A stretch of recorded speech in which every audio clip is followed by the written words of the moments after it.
El aire en el pequeño piso de Zaragoza era gélido y tenía el olor metálico de la pobreza y el final. Elena, con el rostro pálido y los ojos hundidos por noches sin dormir, apretaba entre sus dedos un único billete arrugado de 50 euros. El papel se sentía frágil, casi inexistente, como su futuro. A su alrededor, el vacío gritaba la historia de su desesperación. Las marcas más claras en las paredes descoloridas señalaban dónde habían estado el sofá, la estantería, el televisor, todos vendidos por una miseria que se había evaporado como el agua en el desierto.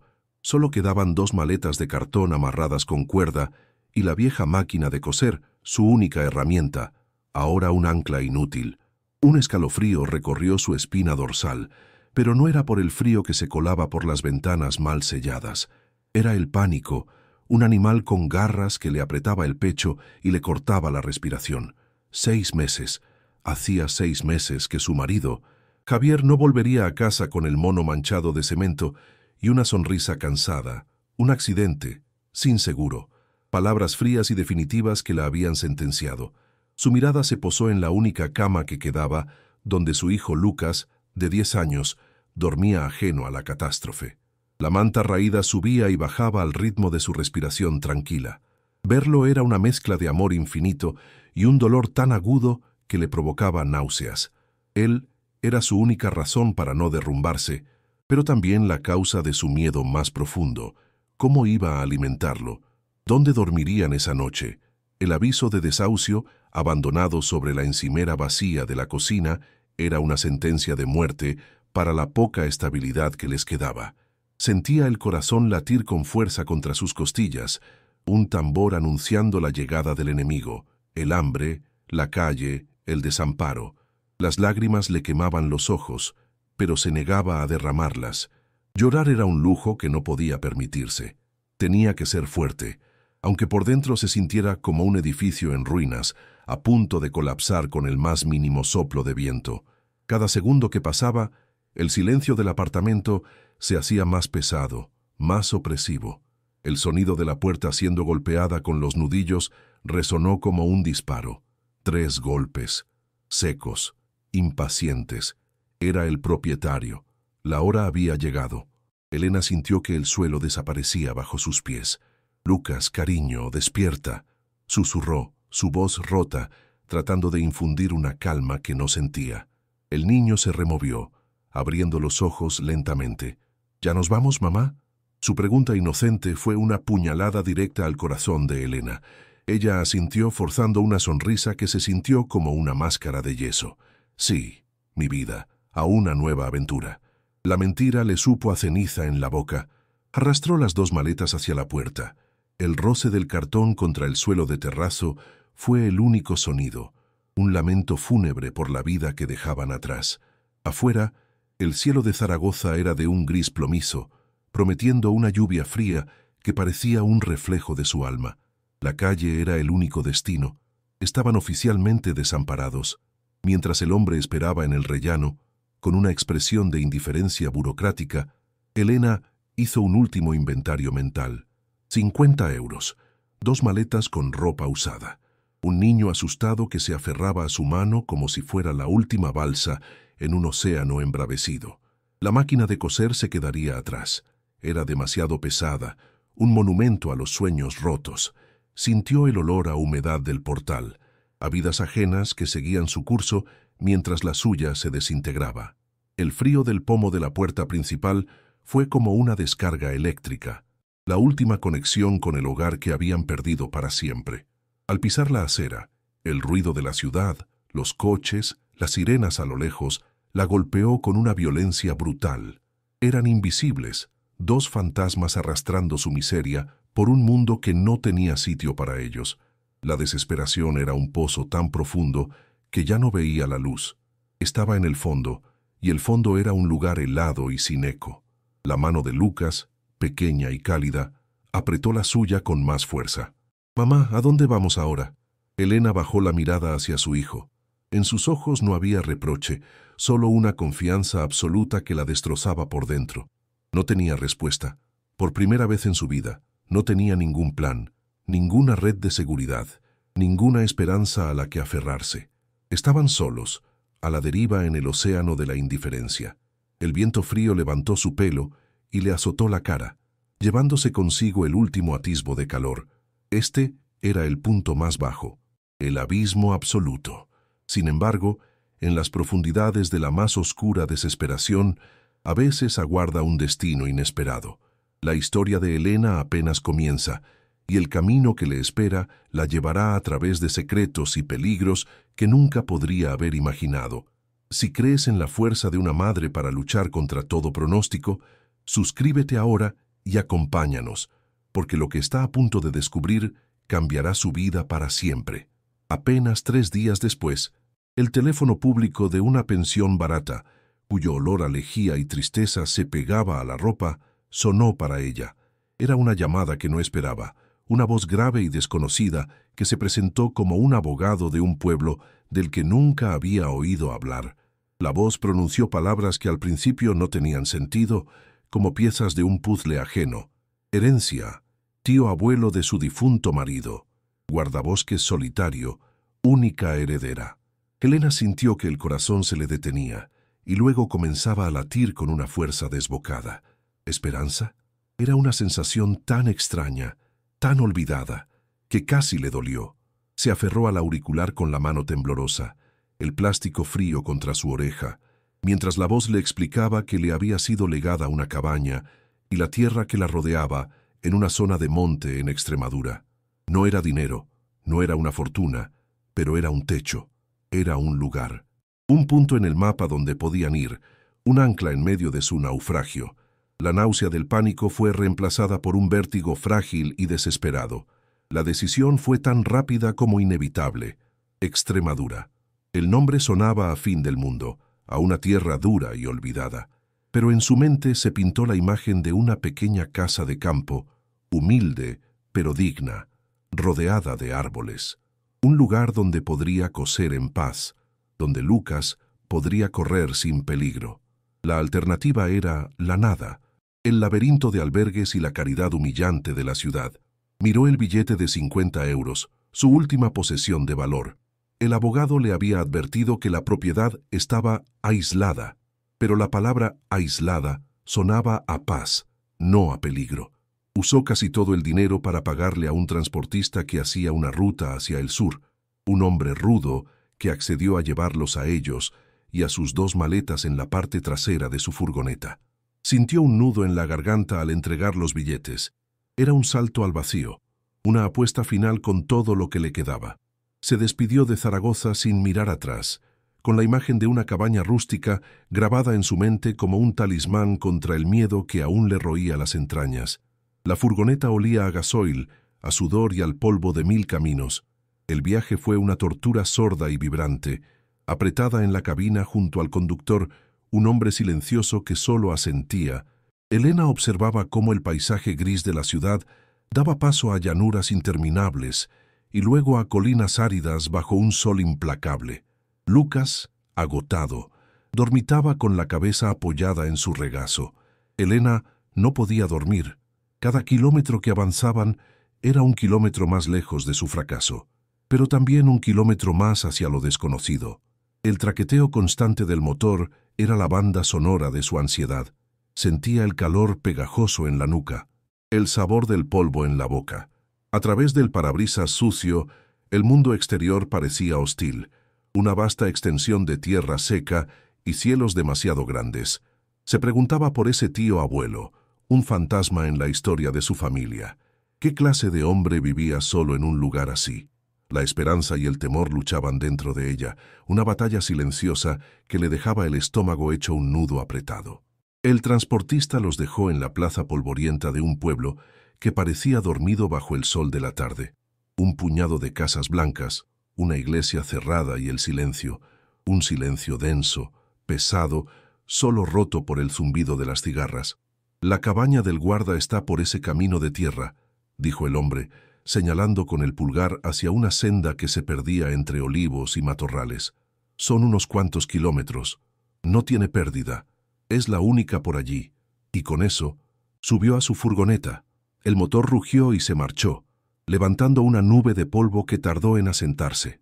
Cuando el sonido del vehículo se desvaneció por completo, el silencio que quedó fue aún más profundo, más absoluto. Elena sintió un escalofrío a pesar del calor. Estaban solos, completamente solos. El pueblo a sus espaldas parecía darles la espalda, y el camino frente a ellos era una promesa incierta. La soledad del lugar era palpable, una presencia física que se cernía sobre ellos y les oprimía el pecho. Comenzaron a caminar. El sol extremeño era un martillo que golpeaba sus cabezas. El camino de tierra estaba lleno de piedras y surcos que hacían difícil arrastrar las maletas de cartón. Las asas de cuerda le cortaban la circulación de las manos a Elena, que pronto se sintieron en carne viva. El sudor le empapaba la blusa y le picaba en los ojos. A su lado, Lucas caminaba en silencio, con la cara roja por el esfuerzo, tropezando de vez en cuando. «¿Falta mucho, mamá?», preguntaba su vocecita, cada vez más débil. «Ya casi llegamos, mi amor», mentía ella, aunque el camino parecía no tener fin. El sonido de sus propios pasos y el chirrido de las maletas sobre la tierra seca era todo lo que se oía, además del canto ensordecedor de los insectos.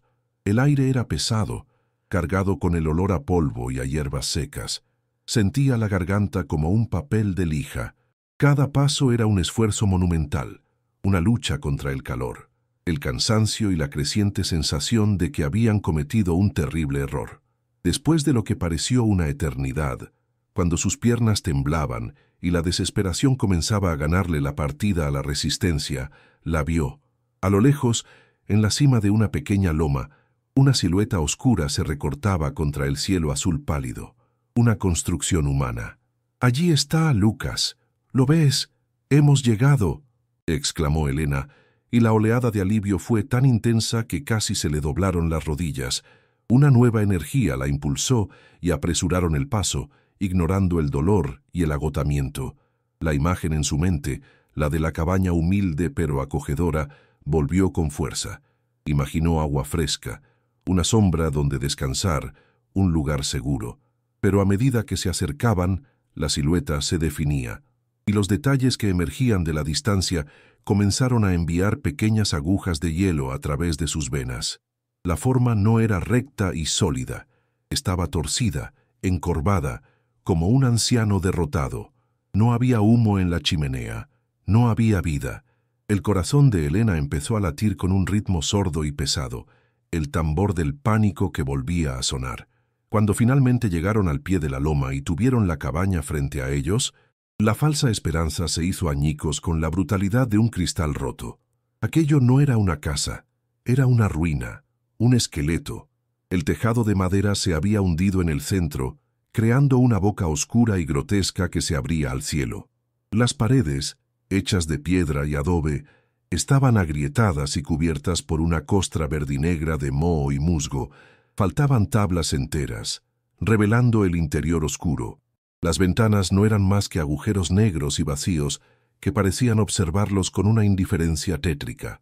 Un olor agrio y penetrante, una mezcla de podredumbre y humedad estancada, flotaba en el aire, tan denso que casi se podía masticar.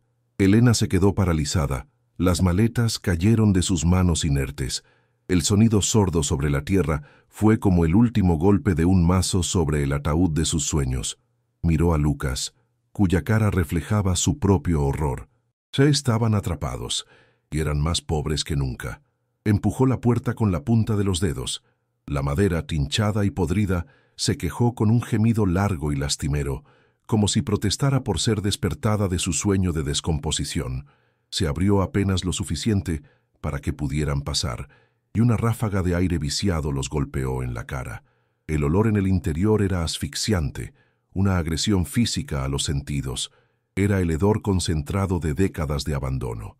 Un olor a moho tan profundo que parecía haber impregnado la piedra misma, mezclado con el tufo amoniacal de los nidos de ratas y el aroma terroso y dulzón de la madera pudriéndose lentamente.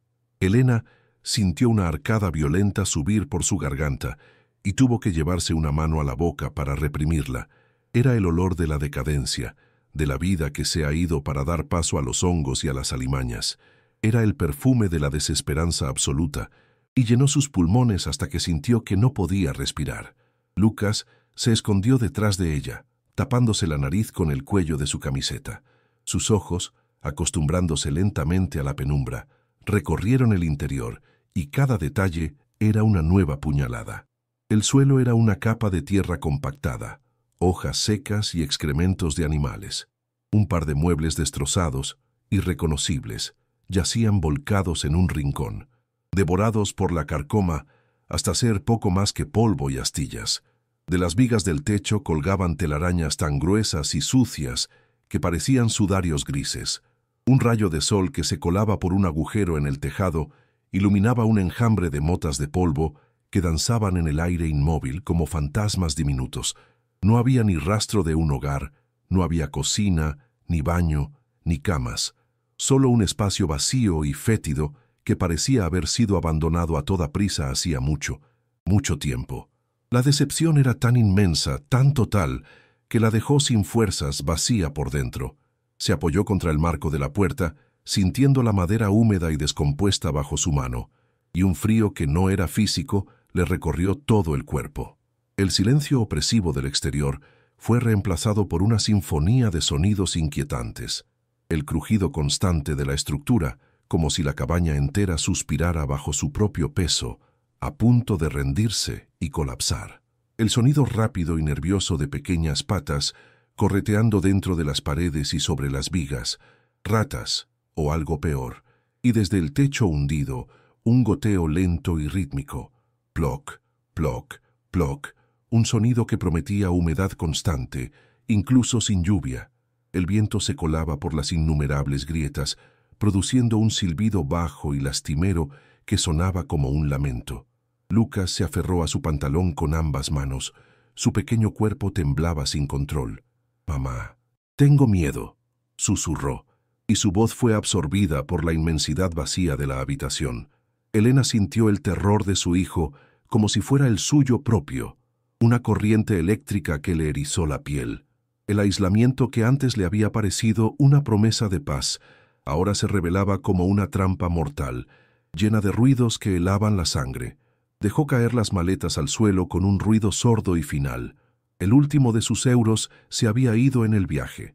Estaban a kilómetros del pueblo más cercano, sin forma de volver. No tenían comida ni agua potable. No había electricidad, ni una vela, ni una simple cerilla para ahuyentar la oscuridad que pronto caería. Aquel lugar no era un refugio, era una tumba a la intemperie. La ironía de la situación era de una crueldad insoportable. Había huido de una situación desesperada en Zaragoza solo para caer en una pesadilla aún más profunda. Allí, en la ciudad, al menos había gente, luces, la posibilidad de pedir ayuda. Aquí, si gritaban, solo el viento y las piedras les responderían. Estaban completamente a merced de los elementos y de la hostilidad de un lugar que los rechazaba. La sensación de estar atrapada fue abrumadora. Una certeza física que le robó el aire de los pulmones. Las paredes mohosas parecían encogerse a su alrededor, una prisión de podredumbre y desesperación. Un sollozo seco y áspero se escapó de su garganta. Un sonido que no se parecía en nada al llanto. Era el sonido de algo rompiéndose por dentro. Se dejó caer de rodillas sobre el suelo sucio, la tierra fría y húmeda traspasando la tela de su pantalón. Apoyó las manos en el suelo, sintiendo la mugre bajo sus palmas, y bajó la cabeza.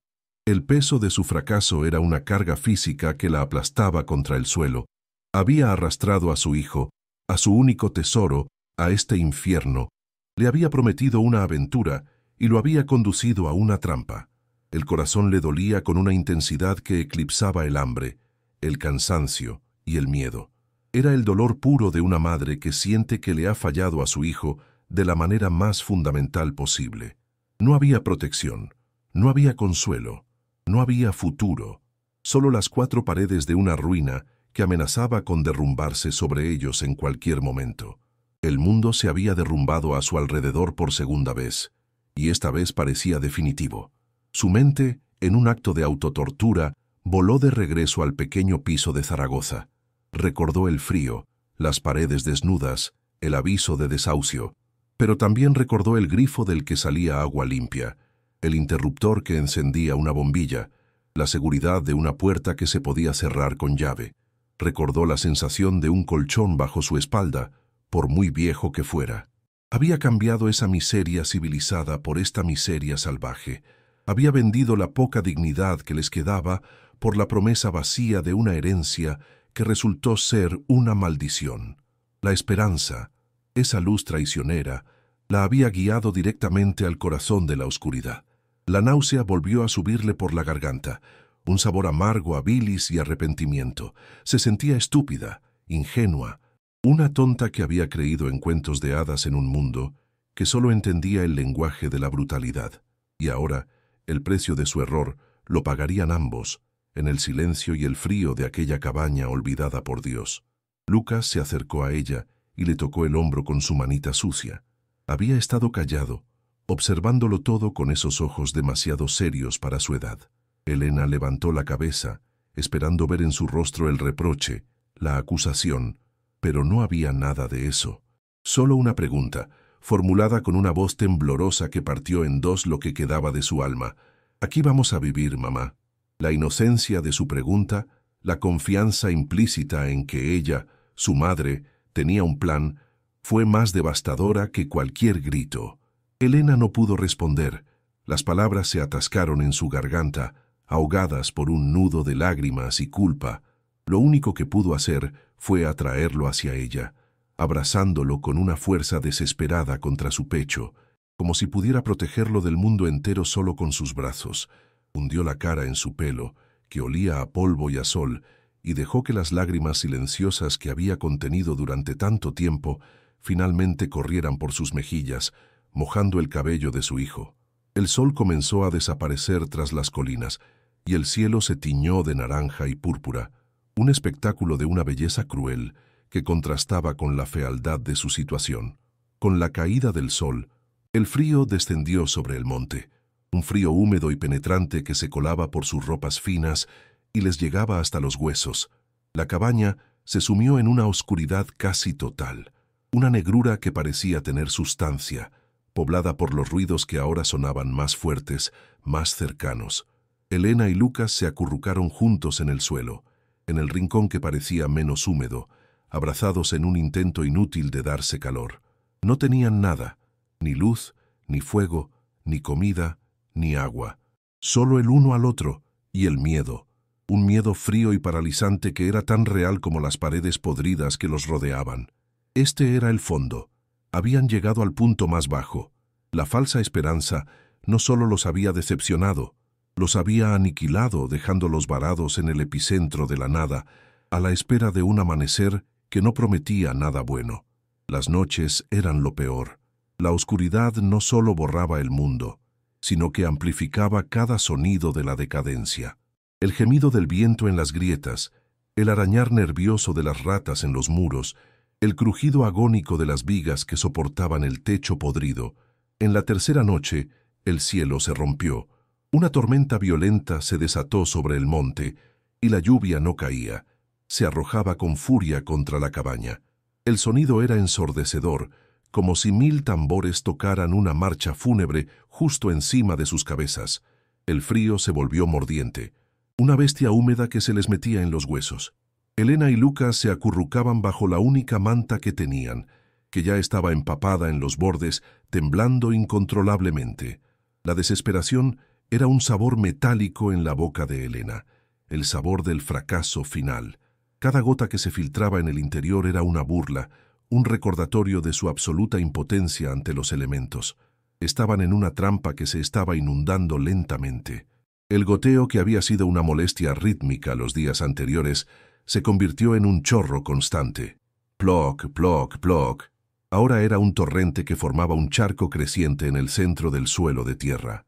Elena movió sus cuerpos acurrucados a un rincón que parecía, por ahora, más seco. Lucas, incapaz de dormir, miraba hacia la negrura del techo, sus ojos grandes y asustados siguiendo el recorrido del agua. Fue entonces cuando lo vio. Mientras su madre se estremecía de frío a su lado, la atención del niño se fijó en un punto concreto. La mayoría de las tablas del techo estaban hinchadas, oscuras por la humedad, pero una de ellas, justo al lado de donde caía el chorro principal, parecía diferente. No estaba combada como las demás, estaba recta, y cada vez que una ráfaga de viento más fuerte sacudía la estructura, le parecía verla moverse, vibrar de una manera distinta, como un diente de leche a punto de caerse. Un impulso de curiosidad infantil venció por un momento al miedo que lo paralizaba. «Mamá», susurró, su vocecita apenas audible por encima del estruendo de la tormenta. «Mira, esa tabla». Elena, sumida en su miseria, apenas lo oyó. Abrió los ojos irritada por la interrupción de su letargo de desesperación. «¿Qué pasa, cariño? Intenta dormir». Pero Lucas insistió, señalando con un dedo tembloroso hacia la oscuridad. «Esa tabla de ahí se mueve». Elena siguió su dedo, sus ojos tratando de enfocar en la penumbra. Al principio no vio nada, solo la misma miseria de siempre. Pero entonces, una ráfaga de viento especialmente violenta azotó la cabaña, y la estructura entera gimió. Y en ese instante, a la luz de un relámpago que iluminó brevemente el interior como un flash fotográfico, lo vio. La tabla se había desplazado 1 centímetro, mostrando una línea de oscuridad aún más negra que la madera podrida antes de volver a su sitio. El corazón de Elena, que había estado latiendo con un ritmo lento y pesado, dio un vuelco doloroso. No era nada, seguramente no era nada, pero en su situación, la más mínima anomalía era un clavo ardiendo al que aferrarse. Un nuevo tipo de energía, nacida no de la esperanza sino de una curiosidad desesperada, la sacó de su estupor. Se levantó, sus articulaciones protestando por el frío y la humedad. En un rincón encontró lo que quedaba de una vieja escoba, el palo de madera carcomido pero aún sólido. Luego arrastró la única silla que había en la cabaña, un armatoste de 3 patas que se tambaleaba peligrosamente. La colocó justo debajo de la tabla sospechosa. El suelo de tierra era irregular, y la silla se inclinaba de forma precaria. Sintió un nudo de tensión en el estómago. ¿Y si se caía? ¿Y si el techo se le venía encima? Pero la imagen de la línea negra que había vislumbrado la impulsaba. Era un misterio, y un misterio era mejor que la certeza de la muerte lenta que estaban viviendo.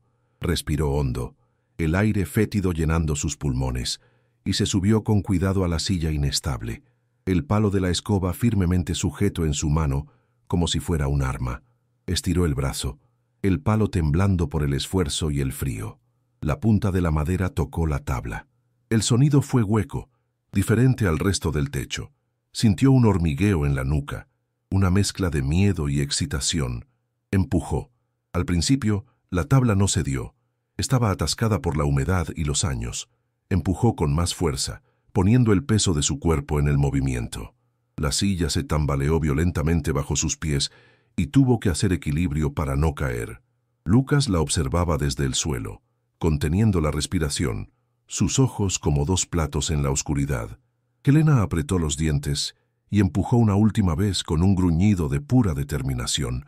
Se oyó un chirrido agudo, el sonido de madera vieja rindiéndose, y luego un golpe sordo.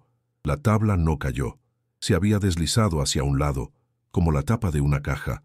Una cascada de polvo, telarañas y excrementos secos de rata le cayó encima, llenándole el pelo y la cara de suciedad. Pero a ella no le importó. Por encima de la tabla desplazada había un agujero, un cuadrado de negrura perfecta y absoluta. No era el cielo nocturno.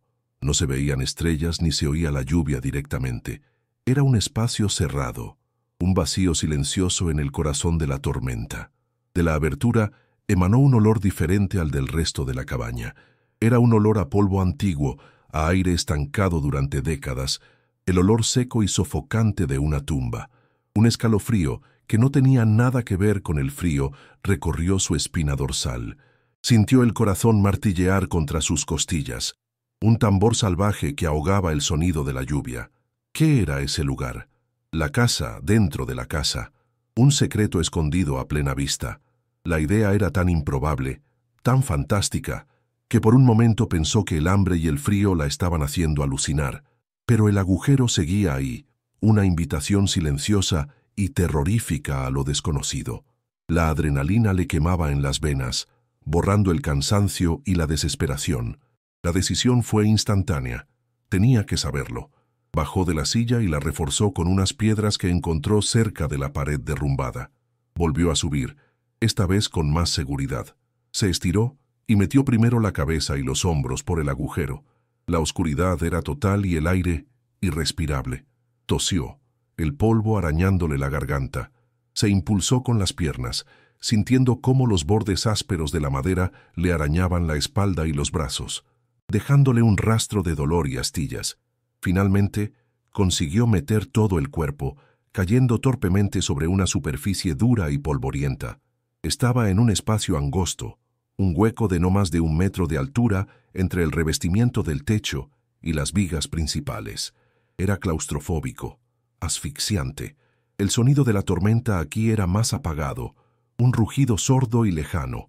El silencio del lugar era pesado, cargado de años.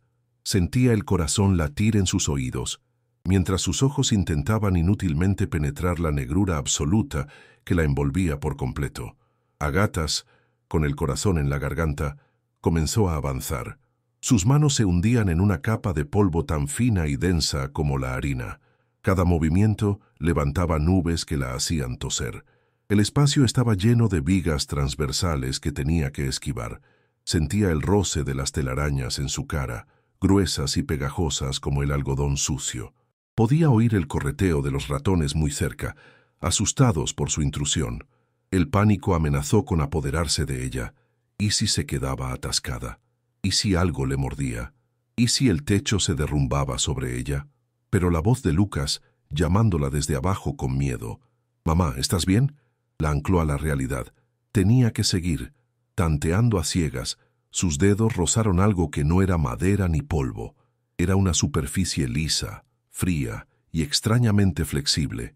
Una lona encerada. Su corazón dio un salto. Esto no estaba aquí por accidente. Alguien lo había puesto aquí. Alguien había escondido algo. Sus dedos exploraron el objeto. Era grande, pesado. Estaba envuelto cuidadosamente en la lona, atado con una cuerda gruesa y áspera. Intentó moverlo, pero apenas pudo arrastrarlo unos centímetros. El peso era considerable. Una oleada de emoción pura la recorrió. ¿Qué podía ser tan pesado? ¿Piedras? ¿Herramientas? La idea del tesoro era una fantasía tan ridícula que ni se atrevió a pensar en ella. Su objetivo era más práctico: encontrar algo de valor, algo que pudieran vender, algo que les comprara un billete de vuelta a la civilización, por miserable que fuera. Con un esfuerzo sobrehumano, tirando y empujando, logró arrastrar el bulto hasta la abertura en el techo. La parte más difícil fue bajarlo sin que se estrellara contra el suelo. Lo inclinó con cuidado, guiándolo a través del agujero hasta que la gravedad se hizo cargo y cayó con un golpe sordo y pesado sobre el suelo de tierra, justo al lado de la silla. El sonido retumbó en la pequeña cabaña como un trueno. Helena bajó del falso techo, con el cuerpo temblando por el esfuerzo y la expectación. Estaba cubierta de polvo y telarañas, con arañazos sangrantes en los brazos, pero no sentía nada. Todos sus sentidos estaban concentrados en el objeto que yacía en el suelo. Lucas se acercó, sus ojos fijos en el bulto envuelto. Parecía un cadáver pequeño y deforme.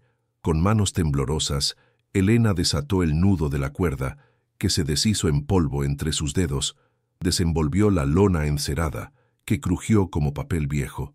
La tela había cumplido su función. Lo que había dentro estaba perfectamente protegido de la humedad. Era una caja, una pesada caja de metal oscuro, casi negro, con los bordes reforzados y una cerradura grande y oxidada en el frente. No era un cofre de cuento de hadas. Era una caja fuerte, funcional, militar. Su aspecto era ominoso y prometedor al mismo tiempo. La incredulidad la dejó sin aliento. Esto era real. Estaba sucediendo. «¿Qué es, mamá? ¿Qué hay dentro?», preguntó Lucas, su voz un susurro cargado de asombro. Helena no respondió. Se arrodilló junto a la caja y pasó los dedos por el metal frío. Era increíblemente pesada. La cerradura estaba completamente oxidada. No tenía llave. Intentó levantar la tapa, pero no se movió ni 1 milímetro. Estaba sellada por el tiempo y el óxido. La frustración la invadió, aguda y punzante. Haber llegado tan lejos, para ser detenida por un trozo de metal oxidado. Miró a su alrededor, buscando frenéticamente algo que sirviera de palanca. Sus ojos se posaron en una barra de hierro que debía de ser el atizador de una chimenea inexistente, tirada en un rincón. La cogió. El metal era frío y sólido en su mano. Volvió a la caja, metió la punta de la barra en la ranura entre la tapa y el cuerpo, y empezó a hacer palanca con toda la fuerza que le quedaba. La barra se dobló ligeramente, y un chirrido metálico, un quejido de protesta, rompió el silencio. Apretó los dientes, los músculos de sus brazos y espalda, gritando por el esfuerzo. «¡Ayúdame, Lucas! ¡Empuja conmigo!». El niño, sin dudarlo, se unió a ella, poniendo su pequeño cuerpo contra la barra de hierro. Empujaron juntos, en un esfuerzo desesperado y conjunto. El chirrido se hizo más fuerte, más agudo. Se oyó un chasquido metálico y luego otro. ¡Crack!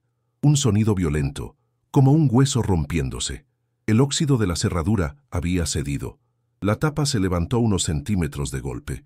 Elena retiró la barra, su respiración agitada formando nubes de vaho en el aire frío. Se miraron el uno al otro por un instante, con los ojos muy abiertos. El momento de la verdad había llegado. Con un temblor que no podía controlar, Elena puso las manos en la tapa y la levantó lentamente. Las bisagras protestaron con un gemido largo y lastimero. El interior de la caja se reveló ante sus ojos, y por un instante, Elena se olvidó de respirar. La luz tenue y grisácea que se filtraba por los agujeros del techo fue suficiente. El interior de la caja devolvió el resplandor con un brillo cálido y amarillo que parecía generar su propia luz. Oro. No eran monedas ni joyas. Eran pequeños lingotes rectangulares, apilados en hileras ordenadas, del tamaño de pastillas de jabón, decenas de ellos. El resplandor del metal precioso llenó la ruinosa cabaña con una promesa irreal, casi divina. Elena se quedó inmóvil, paralizada por la visión. Su mente se negaba a procesarlo. Era imposible. Era un sueño febril provocado por el hambre. Extendió una mano temblorosa, sus dedos sucios dudando antes de tocar la superficie de uno de los lingotes. Estaba frío, sólido, increíblemente pesado. Lo levantó. El peso en su palma era una confirmación innegable. Era real. Lágrimas silenciosas comenzaron a rodar por sus mejillas. Lágrimas que no eran de tristeza ni de alegría, sino de pura y abrumadora conmoción. Lucas dejó escapar un grito ahogado de asombro. Se acercó y tocó uno de los lingotes con la punta del dedo, como si temiera que fuera a desaparecer. «Mamá, somos ricos», susurró, y la palabra sonó extraña, ajena, en la miseria de la cabaña. Elena no podía hablar. Se limitó a asentir, su mirada perdida en el brillo del oro. ¿Cuánto valía todo aquello? No tenía ni idea, pero sabía, con una certeza visceral, que era más dinero del que jamás había visto o soñado. Era suficiente para cambiarlo todo. Era una casa, era comida, era ropa, era una vida nueva, era el fin de la pesadilla. Pero mientras sus dedos acariciaban el metal frío, una pregunta inquietante comenzó a formarse en su mente. Una sombra en medio de la luz dorada. ¿De dónde había salido todo esto? ¿Y por qué un humilde guardabosques lo tendría escondido en el techo de una cabaña en ruinas? El misterio del origen del tesoro era casi tan abrumador como el tesoro mismo. Fue entonces cuando sus dedos, explorando el fondo de la caja, debajo de la última capa de lingotes, tocaron algo más. Algo que no era metal. Apartó los pesados lingotes a un lado, y sus ojos descubrieron lo que había debajo. No era más oro. Era algo mucho más complejo y quizás más peligroso. En el fondo de la caja, cuidadosamente colocado, había un diario encuadernado en cuero oscuro y agrietado. Junto a él, un fajo de documentos amarillentos, doblados y atados con una cinta descolorida, y debajo de todo, un pequeño paquete de cartas, también atadas con un lazo de seda que alguna vez debió ser azul. El olor que emanaba de ellos era el mismo que el del falso techo, el perfume del tiempo, del papel viejo y de los secretos guardados durante demasiado tiempo. Elena sintió un nuevo escalofrío. El oro era la respuesta a sus problemas, pero esto Esto era la respuesta a sus preguntas, y tuvo el presentimiento de que las respuestas no le iban a gustar. Con el oro apartado a un lado, su brillo ahora casi obsceno a la luz de un tímido rayo de sol, Elena cogió el diario. El cuero de la tapa estaba agrietado por el tiempo, duro y seco como la piel de una serpiente.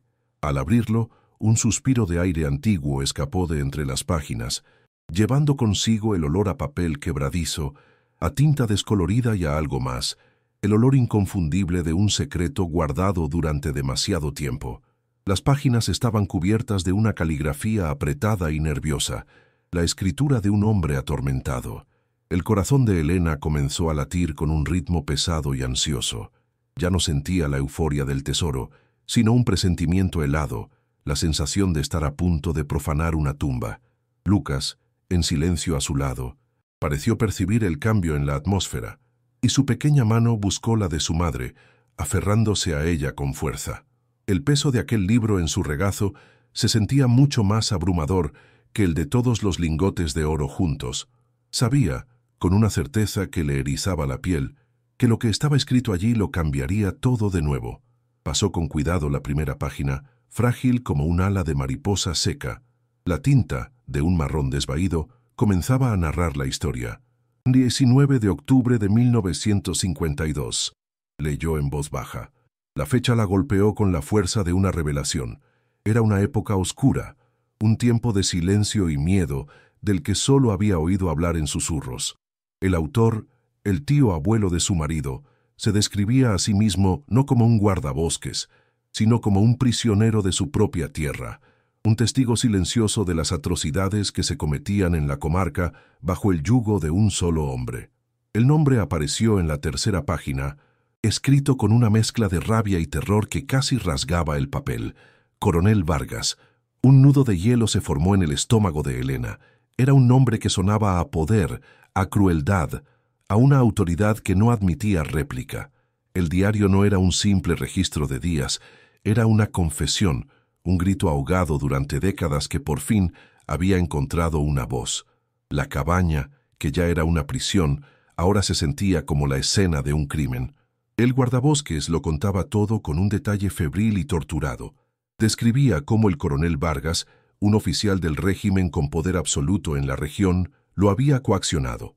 Bajo la amenaza de denunciarlo por viejas simpatías republicanas de su familia, lo obligó a convertirse en su cómplice. La tarea era macabra, ayudarle a transportar y esconder el oro, y entonces llegó la parte que hizo que la náusea subiera por la garganta de Elena. El diario explicaba el origen del tesoro. No era un tesoro de piratas, ni una fortuna familiar. Era el oro de los muertos, como lo llamaba el autor. Lingotes arrancados de los dientes, alianzas robadas de los dedos y fortunas confiscadas a presos políticos que eran llevados a una finca cercana para ser interrogados. Hombres y mujeres cuyos nombres se perdieron en la historia, torturados y asesinados por el contenido de aquella caja. Elena sintió un frío mortal, como si las manos de aquellos fantasmas estuvieran tocando el metal a través de las suyas. El oro estaba maldito. La confesión continuaba. Cada palabra, una nueva capa de horror. No se trataba solo del oro. El coronel Vargas había utilizado el terror de la posguerra para amasar una fortuna en tierras. Los otros documentos en la caja eran la prueba. Mapas catastrales falsificados, títulos de propiedad firmados bajo coacción, cartas donde pequeños agricultores cedían sus fincas al coronel a cambio de la vida de un hijo o del silencio sobre su pasado. El tío abuelo había sido obligado a participar, a usar su conocimiento del monte para alterar los lindes, para testificar en falso, para ser el instrumento de una gigantesca trama de usurpación. La culpa lo había consumido durante años. Por eso había escondido no solo el oro, sino las pruebas. Su plan, escrito en las últimas páginas con una letra temblorosa, era esperar a que los tiempos cambiaran, a que la justicia fuera posible, y entregar todo para limpiar su conciencia y devolver, de alguna forma, la dignidad a las víctimas. Pero la muerte, aparentemente, había llegado antes que la oportunidad. Elena cerró el diario de golpe. El sonido resonó en el silencio de la cabaña. Se sentía sucia, contaminada por el conocimiento que acababa de adquirir. Miró a Lucas, cuya inocencia era un faro de luz en medio de tanta oscuridad, y sintió un miedo que eclipsaba todo lo que había sentido antes. Ya no era el miedo a la pobreza o al hambre, era el miedo a un mal concreto, a un hombre cuyo nombre estaba manchado de sangre y codicia. Coronel Vargas, ¿seguiría vivo? El diario había sido escrito hacía décadas, pero hombres como él, con tanto poder, solían vivir mucho tiempo, protegidos por sus fortunas y sus secretos. Se levantó y caminó hacia uno de los agujeros en la pared, mirando hacia el monte silencioso. La tierra que pisaba, el aire que respiraba, todo parecía ahora parte de esa injusticia. La herencia no era una cabaña y un tesoro, era una responsabilidad terrible.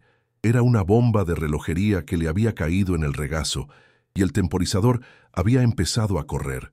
Justo en ese momento, un sonido rompió la quietud del monte, un sonido que no pertenecía a aquel lugar. No era el viento, ni un animal, ni la lluvia. Era el rugido grave y potente de un motor de coche, acercándose por el camino de tierra. Elena sintió que el corazón se le paraba en el pecho. Nadie venía nunca por allí. El transportista se lo había dicho. El pánico, frío y afilado, la atravesó. «Rápido, Lucas, ayúdame». Sin pensarlo dos veces, comenzó a meter frenéticamente los lingotes de oro de nuevo en la caja de metal. Sus manos temblaban tanto que varios lingotes se le cayeron, golpeando el suelo con un ruido sordo. Cada segundo parecía una eternidad. El sonido del motor estaba cada vez más cerca, subiendo la pequeña loma hacia la cabaña. Con una fuerza que no sabía que tenía, volvió a colocar el diario, los documentos y las cartas en el fondo, cerró la pesada tapa y, entre ella y Lucas, arrastraron la caja hasta el rincón más oscuro, cubriéndola con la lona y un montón de harapos podridos. Se quedaron quietos, conteniendo la respiración, escuchando. El motor del coche se detuvo justo delante de la cabaña. El silencio que siguió fue aún más aterrador. Luego, el sonido de una puerta de coche cerrándose, un sonido caro, sólido, que no encajaba con el entorno. Pasos. No eran los pasos vacilantes de un excursionista. Eran pasos lentos, firmes y deliberados. El crujido de zapatos caros sobre la tierra seca y las hojas. Alguien caminaba directamente hacia la puerta. Elena agarró a Lucas y lo puso detrás de ella, su cuerpo formando un escudo protector. Sintió el pequeño cuerpo de su hijo temblar contra su espalda. Su propia respiración era un silbido atrapado en su garganta. Los pasos se detuvieron justo delante de la puerta. Hubo una pausa, un silencio tan tenso que parecía a punto de romperse. Elena rezó para que quienquiera que fuese se marchara, para que pensara que la cabaña estaba vacía, pero sabía que era una esperanza inútil. Sabía, en lo más profundo de su ser, quién estaba allí. Entonces, una voz rompió el silencio, una voz que, a pesar de su edad, era clara, fuerte, y resonaba con una autoridad incuestionable. «Sé que hay alguien ahí. Soy un vecino. Solo he venido a dar la bienvenida». La palabra «vecino» sonó falsa, una burla. Elena no se movió. La puerta, que apenas se sostenía en sus goznes, fue empujada suavemente. Se abrió con el mismo gemido lastimero de antes, y la luz del atardecer dibujó una silueta en el umbral. Era un hombre anciano. Sí, pero se mantenía erguido. Vestía un traje de tweed impecable y sostenía un bastón con empuñadura de plata que brilló a la luz. Su pelo era completamente blanco, pero sus ojos, pequeños y oscuros, bajo unas cejas pobladas, eran increíblemente agudos. Escanearon la penumbra de la cabaña, deteniéndose primero en la miseria del lugar, y luego en ella y en el niño que se escondía detrás. Elena sintió que aquella mirada la desnudaba, que buscaba algo más allá de lo que se veía a simple vista. El aire se volvió denso, irrespirable. El hombre sonrió, pero la sonrisa no llegó a sus ojos. Eran dos trozos de obsidiana, fríos y calculadores. Coronel Vargas se presentó, haciendo una leve inclinación de cabeza. El nombre cayó en el aire viciado de la cabaña como una piedra en un pozo. Elena sintió que las piernas le fallaban y tuvo que apoyarse en la pared para no caer.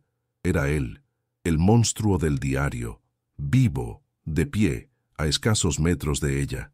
Tuvo que hacer un esfuerzo sobrehumano para mantener su rostro inexpresivo, para que el terror que le atenazaba el corazón no se reflejara en sus ojos. «Soy el dueño de la mayor parte de estas tierras», continuó él. Su voz un ronroneo peligroso. Conocía bien al viejo guarda, un hombre solitario, una pena su final. Cada palabra era una prueba, una red que lanzaba para ver qué pescaba. Elena solo asintió, incapaz de articular palabra. Sentía la garganta cerrada, como si una mano invisible la estuviera estrangulando lentamente. El olor a colonia cara del anciano luchaba contra el hedor a moho, un contraste nauseabundo. Los ojos del coronel recorrieron de nuevo la estancia, pero esta vez con más detenimiento.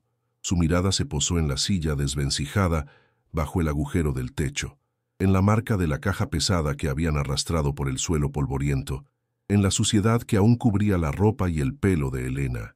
Una ceja blanca se arqueó ligeramente. «Veo que se han estado instalando», dijo, y había un matiz de ironía en su voz. Luego, su mirada volvió a clavarse en Elena. «Esta propiedad no vale nada. Es una ruina peligrosa.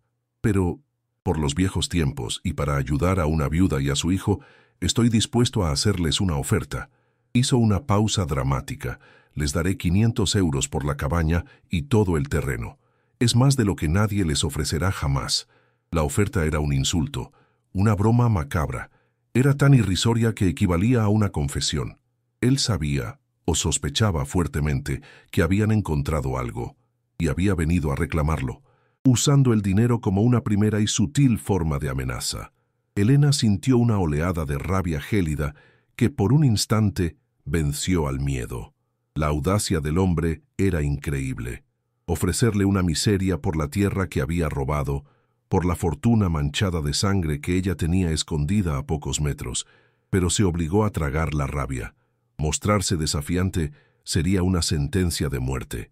Sacudió la cabeza, intentando parecer simplemente una pobre mujer abrumada. «No lo sé, señor, tengo que pensarlo», susurró su voz apenas un hilo. El coronel Vargas la estudió durante un largo momento, su sonrisa desapareciendo por completo. Su rostro se convirtió en una máscara de piedra.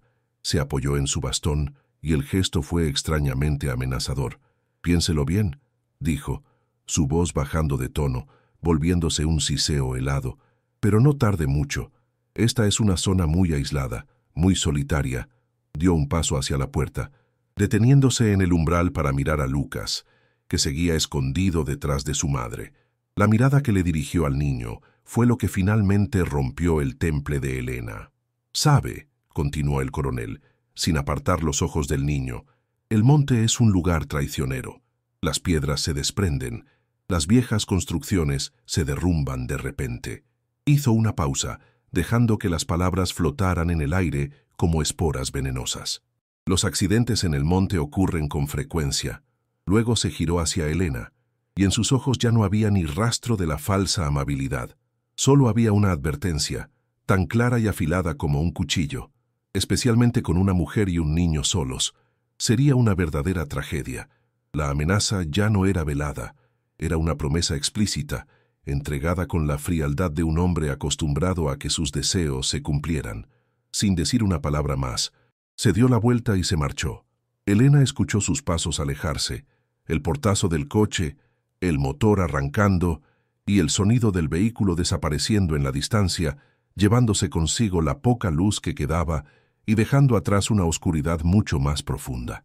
Cuando el último eco del motor se desvaneció, el silencio que cayó sobre la cabaña fue el más aterrador de todos. Era el silencio de una sentencia. Elena se derrumbó en el suelo, atrayendo a Lucas hacia ella y abrazándolo con una fuerza desesperada. El niño estaba llorando en silencio, su cuerpo sacudido por los sollozos. Ella no lloraba. Estaba paralizada por un terror tan absoluto que le había robado hasta las lágrimas. La caja, escondida en el rincón, ya no parecía un tesoro. Se sentía como un ataúd. El oro no era su salvación, era su condena. Había caído en una trampa mortal. El coronel Vargas sabía que ella tenía las pruebas y no se detendría ante nada para recuperarlas. Ahora entendía por qué el tío abuelo nunca había revelado su secreto. No era por falta de oportunidad, era por miedo. Un miedo que ahora era de ella, un miedo que le helaba la sangre y le susurraba que no había escapatoria posible. Había venido buscando un refugio y había encontrado la guarida de un monstruo. La noche cayó como un sudario sobre la cabaña. Elena se quedó inmóvil en la oscuridad, abrazando a su hijo, con la mente corriendo a una velocidad vertiginosa. Las palabras del coronel resonaban en sus oídos. Los accidentes ocurren. No era una pregunta de si volvería, sino de cuándo y cómo. Ahora tenía dos opciones, ambas aterradoras. Podía intentar huir en mitad de la noche, coger el oro y las pruebas y correr sin mirar atrás, rezando para que un anciano de 80 años, pero con recursos ilimitados, no los encontrara. O podía quedarse y luchar. Podía usar las pruebas del diario para exponer al coronel, para buscar justicia para sus víctimas, arriesgando su vida y, en lo que era peor, la de su hijo, en el proceso. El oro maldito podía comprarles una nueva vida, pero ¿podría vivir con el peso del silencio, sabiendo que el asesino quedaba impune? La justicia, por otro lado, era un camino noble, pero podía costarles todo. Estaba atrapada entre la cobardía y el martirio. Ahora, la pregunta es para ti. Estás en la piel de Elena. Acabas de conocer al monstruo que mató por el tesoro que tienes escondido. Te ha amenazado directamente. Tienes a tu hijo, aterrorizado, en tus brazos. ¿Qué harías en su lugar? ¿Cogerías el oro maldito y huirías, intentando desaparecer y vivir con el secreto para proteger a tu hijo? ¿O te arriesgarías a enfrentarte a un hombre poderoso y despiadado, buscando justicia para las víctimas olvidadas, aún sabiendo que podrías morir en el intento? Es una elección imposible entre la seguridad y la conciencia, entre ser una superviviente o una heroína. Tu decisión podría cambiarlo todo. ¿Qué camino tomarías? Déjanos tu opinión en los comentarios, porque la noche en el monte acaba de empezar, y los hombres del coronel no tardarán en llegar.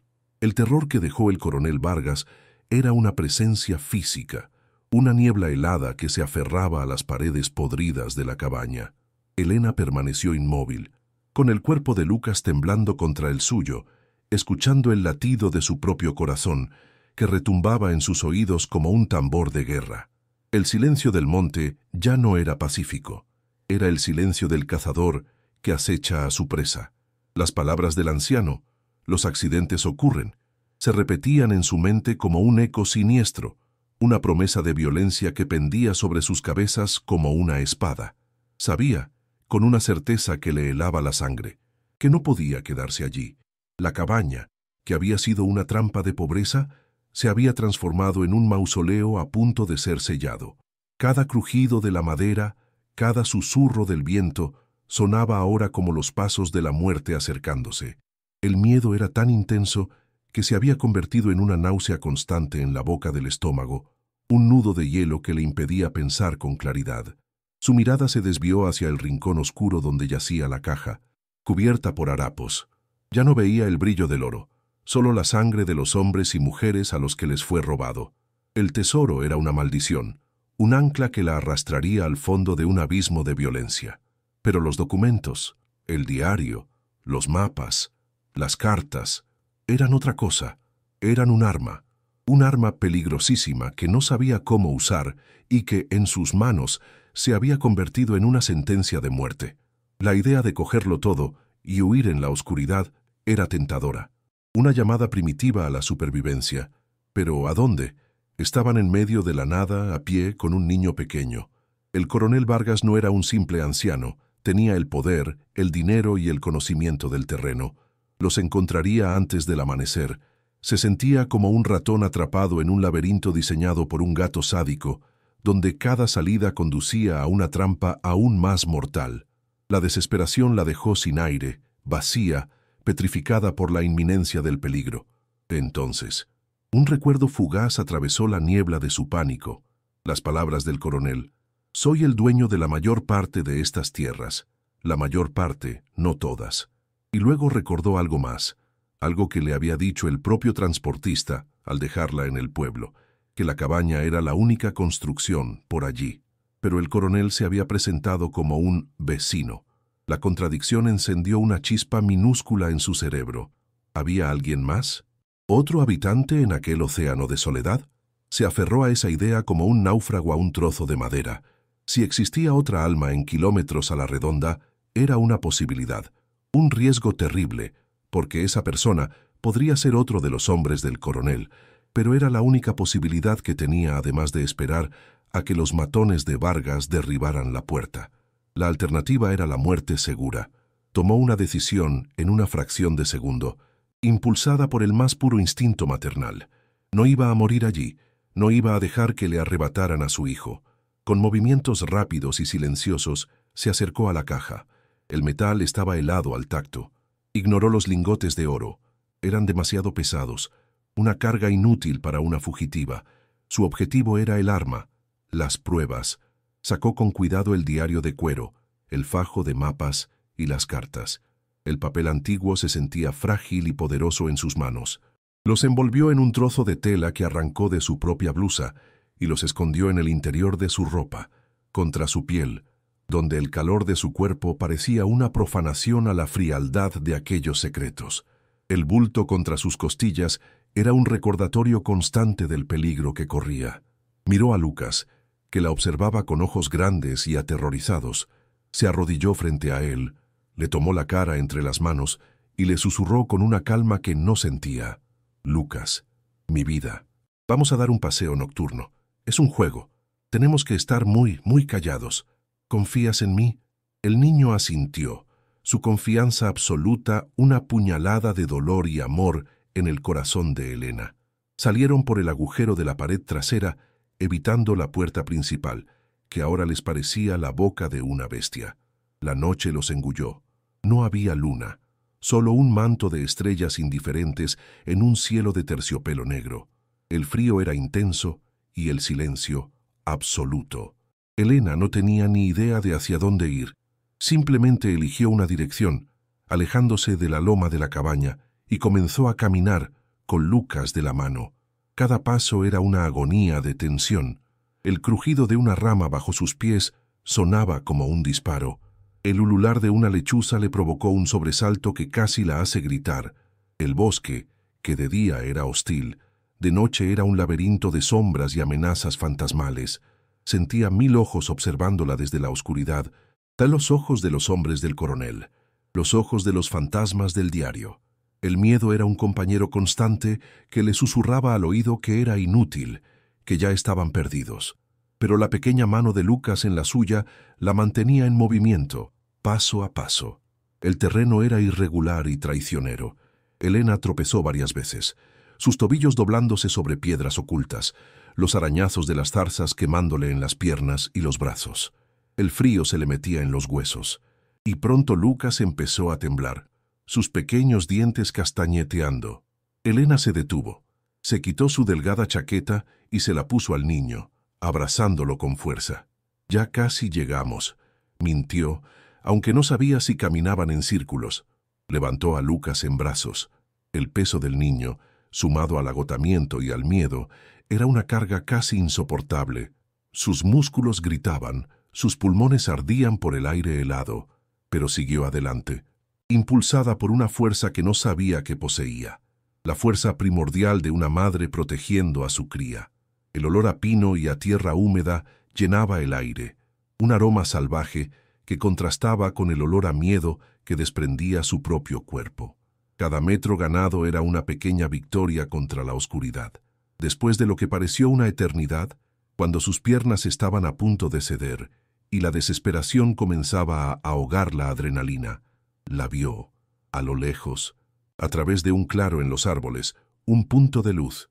Era una luz débil, amarillenta y parpadeante, no la luz blanca y fría de una bombilla eléctrica.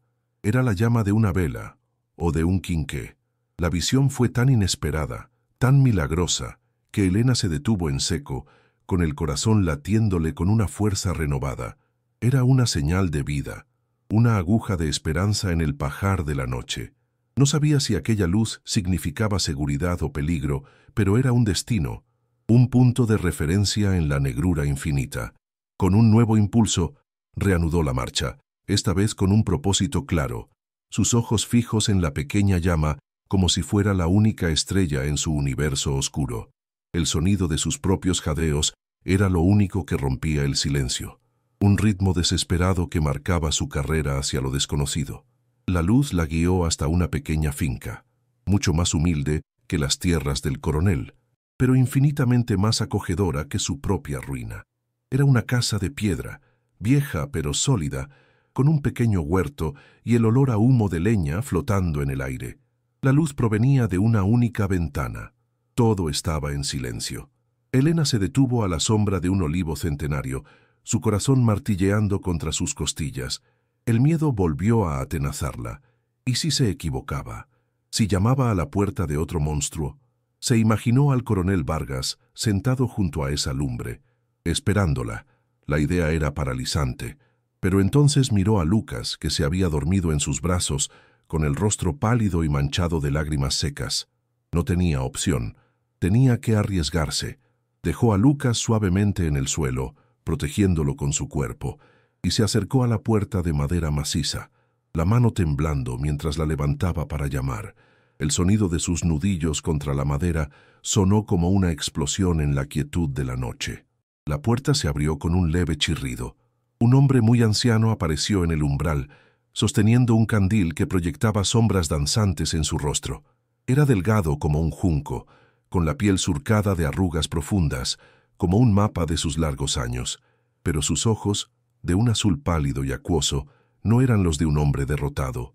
Eran claros, curiosos y, al verla allí, de pie, despeinada, con la ropa rota y un niño a sus espaldas, se llenaron de una inmediata y profunda preocupación.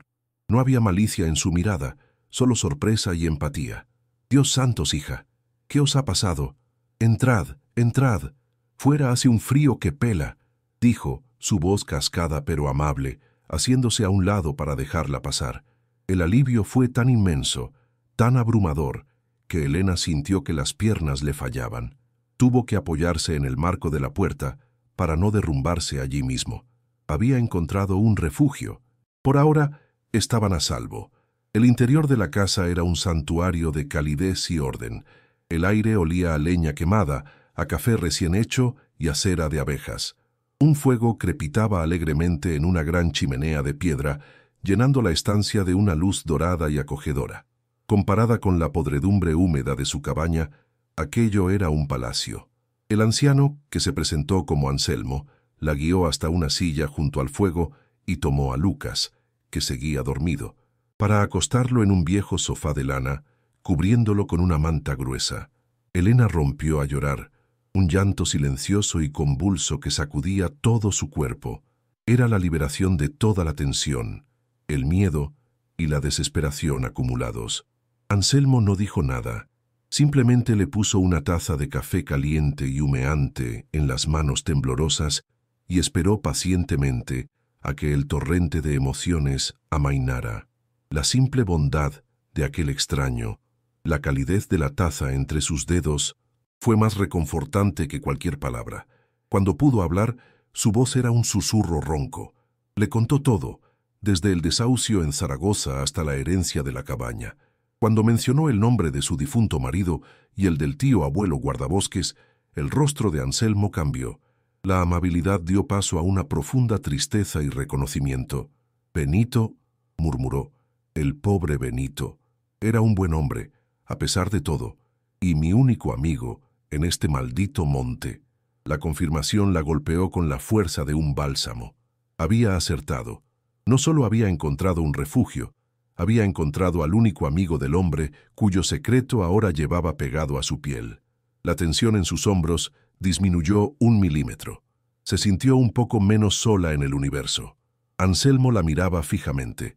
Sus ojos azules parecían ver más allá de sus palabras, entendiendo el miedo no expresado que se escondía detrás de su relato.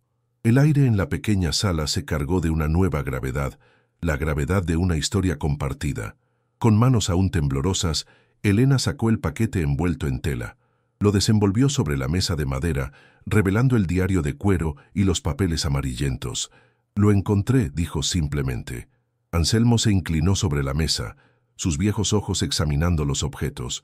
Cogió el diario, sus dedos nudosos acariciando la tapa agrietada, con una familiaridad dolorosa. Su letra, susurró más para sí mismo que para ella. Nunca cambió esa letra nerviosa. Lo abrió por una página al azar y leyó unas líneas en silencio. Un suspiro largo y pesado escapó de su pecho. No parecía sorprendido, solo inmensamente triste. Cerró el diario y la miró, sus ojos reflejando la luz del fuego. Así que por fin ha salido a la luz. Temía que este secreto se pudriera con él en la tumba. Sus palabras confirmaban la veracidad de la historia, añadiendo una nueva capa de realidad y peligro a la pesadilla de Elena. El monstruo era real, y su único amigo lo sabía todo. Benito no era un ladrón ni un mal hombre, comenzó a explicar Anselmo, su voz baja y grave. Era un hombre atrapado, como tantos otros en aquellos años. Vargas lo tenía cogido, amenazándolo con denunciar a su hermano, que había luchado en el bando perdedor. Lo obligó a hacer sus ojos y sus manos en el monte. Lo vi consumirse por la culpa durante décadas. Cada vez que nos veíamos era el mismo lamento, la misma impotencia. Anselmo hizo una pausa, su mirada perdida en las llamas de la chimenea, como si viera los fantasmas del pasado bailar en el fuego. Él escondió el oro y las pruebas no por codicia, sino como una penitencia. Soñaba con el día en que pudiera usarlo todo para hacer justicia, para limpiar su nombre y, sobre todo, para devolver la dignidad a las víctimas de ese monstruo. Elena escuchaba en silencio, cada palabra del anciano pintando un retrato más completo y trágico del hombre al que nunca conoció, el hombre que le había legado una fortuna y una carga mortal. Pero el tiempo pasaba, continuó Anselmo, y el miedo era más fuerte que la culpa. Vargas se hizo cada vez más poderoso, sus tentáculos llegaban a todas partes, nadie se atrevía a toserle. El anciano se inclinó hacia adelante, su voz bajando a un susurro confidencial y urgente. Y fue entonces cuando reveló la pieza final del rompecabezas, la que hacía que todo el horror encajara. Hace poco más de un año, justo antes de morir, Benito vino a verme. Estaba diferente, agitado, pero con una nueva determinación en los ojos. Me dijo: Anselmo, no puedo más. No voy a morir con esta podredumbre en el alma. He contactado con un agente en Madrid. Voy a entregarlo todo. ¡Puah! El corazón de Elena se detuvo. Sintió un escalofrío recorrerle la espina dorsal. La confesión del guardabosques no era solo un plan, era una acción que estuvo a punto de llevar a cabo. El peligro se volvió inminente, presente, no una reliquia del pasado. La mirada de Anselmo se endureció, sus ojos azules brillando con una ira fría y antigua. Una semana después, lo encontraron muerto en la cabaña. El médico del pueblo, un cobarde que come de la mano de Vargas desde que era joven, firmó el certificado de defunción. Infarto de miocardio. ¡Infarto! Escupió la palabra con desprecio. Benito tenía 70 años, pero era fuerte como un roble. Conocía este monte mejor que yo. Podía caminar todo el día sin fatigarse. Nunca me lo creí. Nunca. Vargas se enteró de su plan. De alguna manera, siempre se entera de todo. Y lo silenció para siempre. No fue un infarto, hija, fue un asesinato. La palabra resonó en la cálida habitación con la frialdad del acero. Elena sintió que el suelo desaparecía bajo sus pies. Esto lo cambiaba todo. Ya no se enfrentaba a un ladrón y un extorsionador. Se enfrentaba a un asesino que ya había matado una vez para proteger ese secreto y que, sin duda, no dudaría en volver a hacerlo. El terror que sintió fue diferente, más agudo y visceral. Ya no era el miedo a una amenaza abstracta, sino la certeza de estar en el punto de mira de un asesino implacable. Vargas no había ido a la cabaña a negociar, había ido a evaluar a su nueva presa. La oferta irrisoria, la amenaza velada, todo era parte de un juego cruel que solo podía terminar de una manera. Anselmo pareció leer sus pensamientos. Y ahora te ha visto. Sabe que la cabaña está ocupada. No tardará en atar cabos. Si sospecha que has encontrado la caja, y créeme que lo sospechará, no enviará una oferta la próxima vez. Enviará a sus perros. La crudeza de sus palabras no dejaba lugar a la esperanza. No tenemos tiempo. Tienes que recuperar esa caja. El oro no importa, pero las pruebas son la única arma que tenemos contra él. Sin ellas, solo eres una mujer loca contando historias, y desaparecerás en este monte como lo hizo Benito. Un plan desesperado comenzó a formarse en la mente del anciano. Su rostro, antes lleno de tristeza, ahora mostraba una determinación férrea. Yo ya soy viejo, no tengo nada que perder y le debo esto a mi amigo, pero tú tienes a ese niño.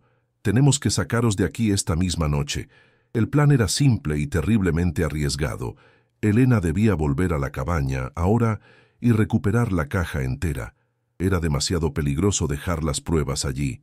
Yo vigilaré desde aquí con estos viejos prismáticos. Si veo que se acercan, crearé una distracción, dijo Anselmo. Se levantó y fue a un armario, de donde sacó un viejo quinqué de aceite y una caja de cerillas. Toma esto. Si te ves acorralada, no lo dudes. El fuego. En esta época del año, con el monte tan seco, el fuego es lo único que un hombre como Vargas teme más que a la justicia. Le dará a su ganado y a sus fincas más valor que a tu vida. Úsalo. La idea de volver a la cabaña, al epicentro de su terror, le provocó una oleada de náuseas. Su cuerpo se negaba. Sus instintos gritaban que huyera en dirección contraria. Pero la mirada de Anselmo y la visión de Lucas durmiendo plácidamente en el sofá la anclaron a la terrible necesidad de la misión. No podía huir sin la caja, sin las pruebas. Serían fugitivos para siempre, siempre mirando por encima del hombro. Con las pruebas, tenían una oportunidad, por pequeña que fuera, de ganar su libertad. Con un nudo en la garganta, asintió. Dejó el diario y los papeles que llevaba encima con Anselmo. Era mejor dividir las pruebas. Cogió el quinqué, su cristal frío y su peso una extraña fuente de consuelo, un arma improbable contra un mal muy real. Besó la frente de Lucas, un beso que sabía a despedida y a promesa, y volvió a salir a la noche oscura. Esta vez no como una víctima que huye, sino como una luchadora que vuelve al campo de batalla. El camino de vuelta fue una tortura psicológica. Cada sombra parecía un matón al acecho, cada sonido una emboscada. Pero ahora tenía un propósito, y eso transformaba el miedo en una energía tensa y afilada. La cabaña, cuando la divisó en la loma, parecía una calavera recortada contra el cielo estrellado. El silencio que la rodeaba era ominoso, el silencio que precede a la tormenta. Se deslizó por la parte de atrás, su corazón latiendo con una fuerza dolorosa en su pecho. Entró. El olor a moho y a podredumbre la golpeó de nuevo, pero ahora estaba mezclado con el olor a miedo, su propio miedo, impregnado en el aire. Fue directamente al rincón y destapó la caja. El metal estaba helado, como la tapa de un sarcófago. Se esforzó por levantarla. El peso era descomunal. Gruñó por el esfuerzo, sus músculos protestando. Usando toda su fuerza, comenzó a arrastrarla hacia la ventana trasera, el ruido del metal contra la tierra sonando como un trueno en el silencio. Fue entonces cuando lo oyó. El sonido inconfundible de un motor, pero no el ronroneo suave del coche del coronel. Era el traqueteo ruidoso y potente de una camioneta vieja, subiendo la cuesta a toda velocidad, sin ninguna sutileza. El pánico la inundó como una marea helada. Ya estaban aquí. Las luces de los faros barrieron la fachada de la cabaña, entrando por los agujeros de las paredes e iluminando el interior con destellos fantasmagóricos. El vehículo frenó en seco, levantando una nube de polvo. Se oyeron dos portazos violentos, y luego voces graves y brutales que no pertenecían a un anciano. «Date prisa. El viejo dijo que la mujer y el crío están aquí», gritó una de las voces. «Quiere la caja. No le importa cómo la consigamos». Elena se quedó paralizada por un segundo. El terror puro robándole el aire. Eran los perros de Vargas y venían a matar. Un instante después, un golpe brutal hizo temblar la cabaña entera. ¡Crack! La frágil puerta principal, que apenas se sostenía, saltó de sus goznes y cayó al suelo con un estrépito atronador. Dos siluetas enormes se recortaron en el umbral, recortadas por la luz de los faros de la camioneta. No eran hombres, eran bestias, anchos de hombros, con la luz de linternas potentes en una mano y algo que parecía una palanca de hierro en la otra. Sus rostros eran máscaras de brutalidad y estupidez. «Ahí está», gruñó uno de ellos, su linterna encontrando a Elena, que estaba agazapada junto a la caja como un animal acorralado. La luz la cegó. pero pudo ver la sonrisa cruel que se dibujaba en el rostro del hombre. Se acercaron a ella, sus pasos pesados haciendo crujir el suelo, disfrutando de su miedo.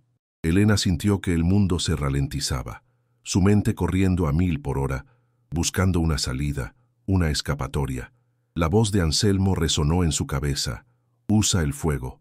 Era una locura, era un suicidio, pero era su única opción.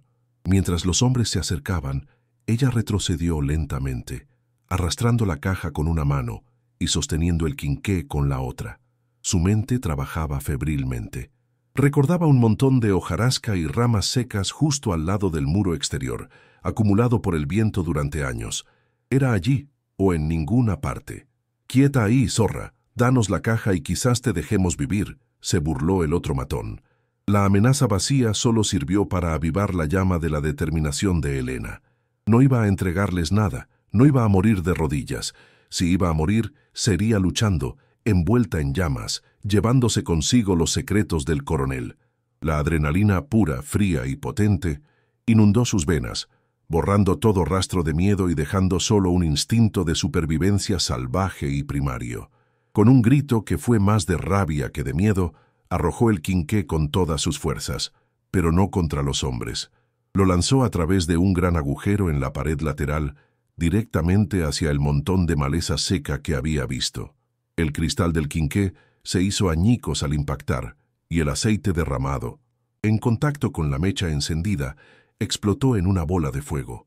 Hubo un sonido sordo, un whoosh, que pareció aspirar todo el aire, y al instante siguiente, una pared de llamas de 3 metros de altura se elevó en la noche, iluminando la escena con un resplandor anaranjado y apocalíptico.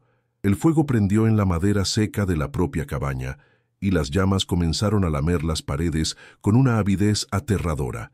El calor fue instantáneo e intenso. Los 2 matones, que estaban a punto de abalanzarse sobre ella, se detuvieron en seco, gritando de sorpresa y alarma al ver el infierno desatarse a su lado.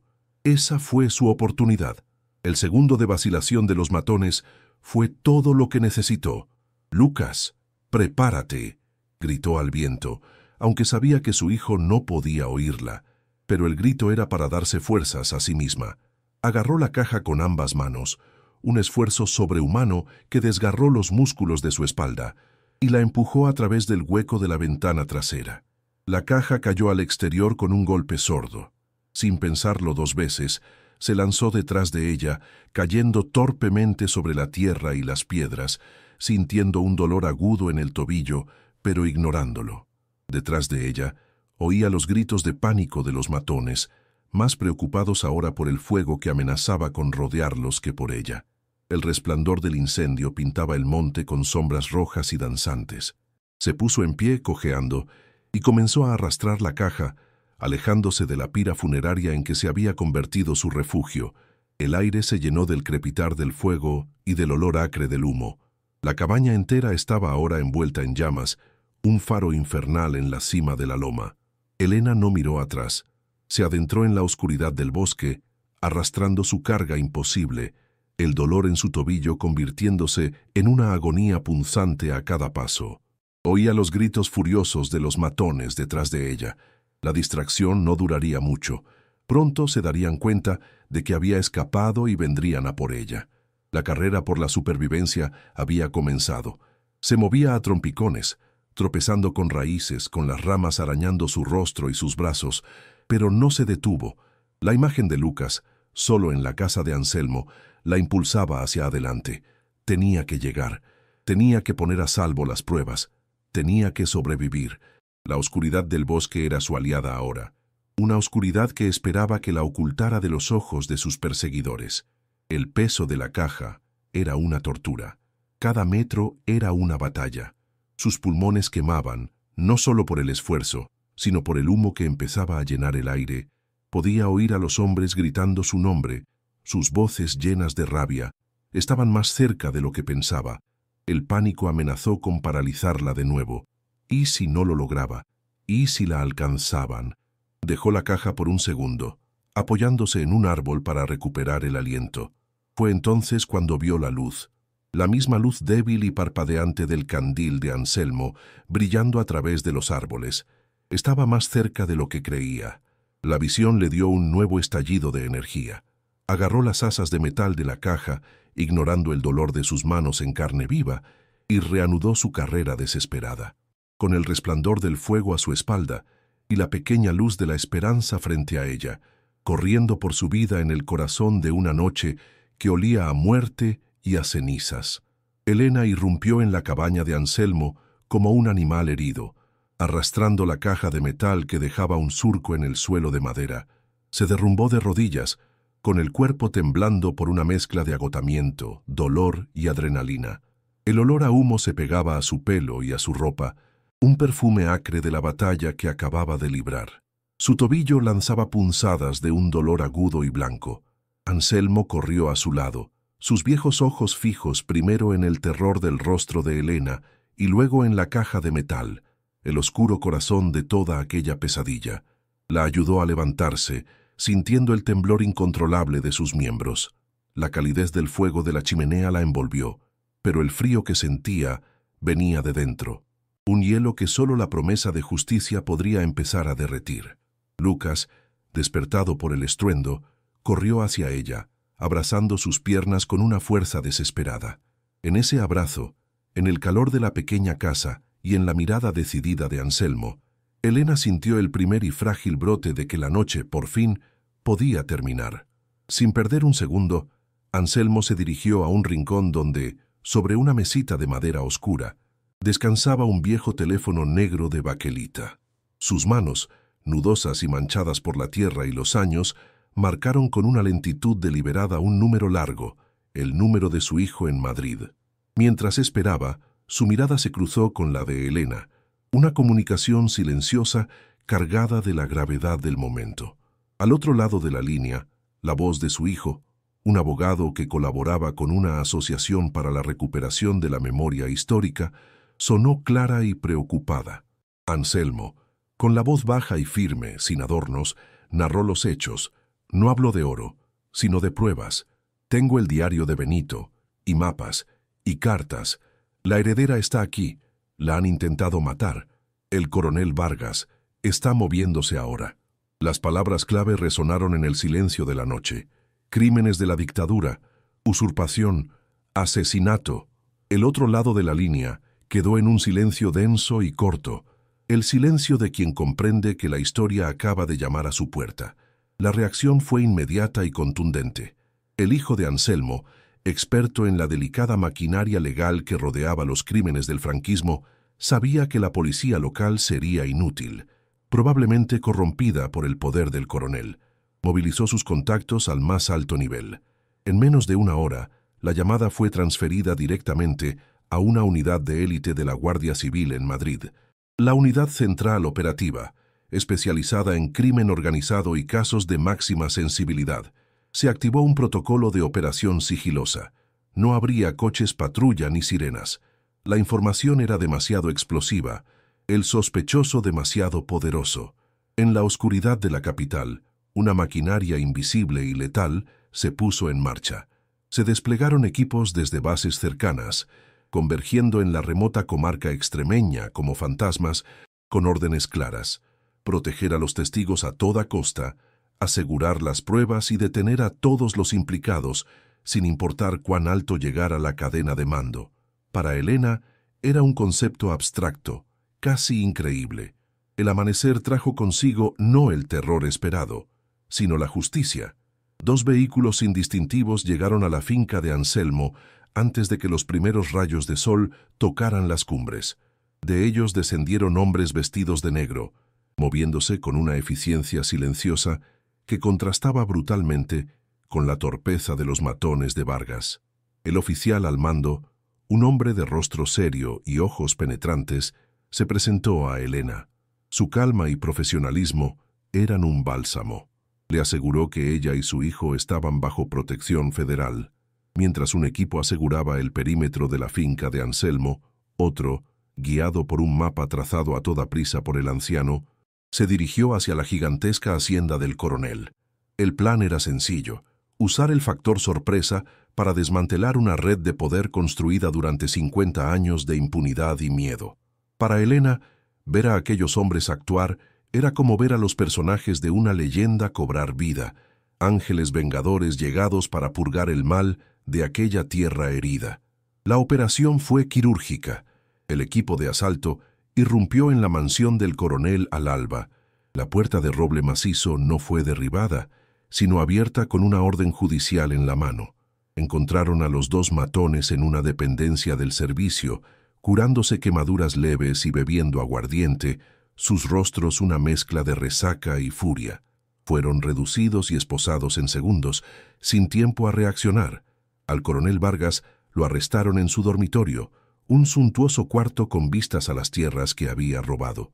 Estaba en pijama de seda, despertado por el ruido. Su rostro, al ver los uniformes, pasó de la confusión a la incredulidad y finalmente a una rabia impotente. El hombre que había sido un dios en la comarca, cuya palabra era ley, era ahora solo un anciano tembloroso frente a hombres que no le temían. La empuñadura de plata de su bastón, olvidada en un rincón, ya no era un símbolo de poder, sino la reliquia de un tirano caído. La justicia, aunque tardía, había llegado con la fuerza de un rayo. El caso estalló en los medios de comunicación nacionales. El tesoro de los represaliados y del cacique de Extremadura llenaron los titulares. El diario de Benito, autentificado por peritos calígrafos, se convirtió en la pieza central de la acusación. Las cartas y los mapas detallaban con una precisión escalofriante décadas de extorsión y crímenes. La caja de metal, con su contenido maldito, fue exhibida como la prueba irrefutable de un expolio sistemático. El juicio fue un acontecimiento nacional que reabrió viejas heridas y forzó a la sociedad española a mirar a una parte de su pasado que muchos preferían olvidar. Elena, protegida como testigo clave, nunca tuvo que enfrentarse de nuevo a Vargas. Su testimonio fue su historia, una narración de desesperación y coraje que conmovió al país.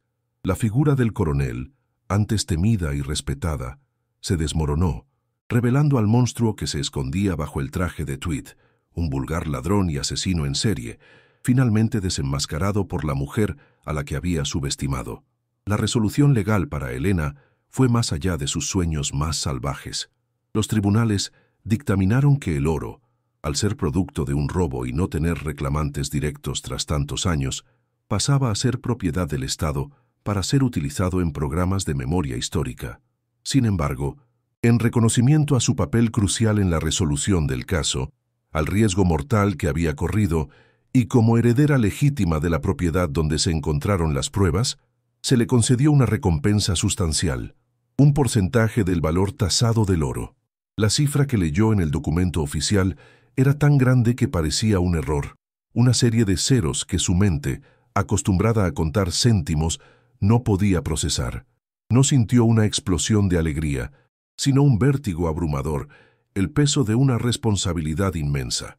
Aquel dinero no era una ganancia, era una restitución, un legado de sangre que ahora tenía la obligación de transformar en vida y en futuro para ella y, sobre todo, para su hijo Lucas.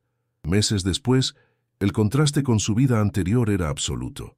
El piso helado de Zaragoza era un fantasma lejano. Ahora vivían en una casa luminosa en una ciudad costera del norte de España.